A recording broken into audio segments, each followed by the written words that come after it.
13 News Now is your back-to-school station. Your child's history lesson is up for debate in Virginia. State Board of Education is considering changes that would impact how students are taught. Comes after Governor Glenn Youngkin promised to throw out divisive concepts from public education. Alex Littlehales explains where leaders stand over the standards of learning.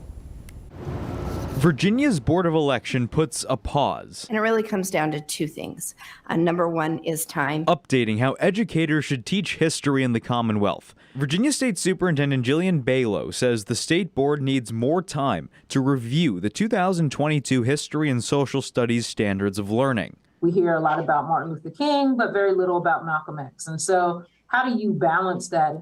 Topics aren't what could change, but more how they're taught. School leaders say the new standards are designed to promote critical questions and not just memorize facts. Dr. Danelle Wallace, Dean of Norfolk State University's School of Education, says this delay is a good move. She says there are some inconsistencies, like race differences throughout the standards. People to be called white or European. Are we Black? Are we African American? But the bigger question is what's next. Virginia Governor Glenn Youngkin has publicly spoken out against teaching divisive concepts. Now there are lingering questions from those like Dr. Wallace over whether those beliefs could influence this process. So I think we need to come to an understanding that history has some very dark and ugly parts.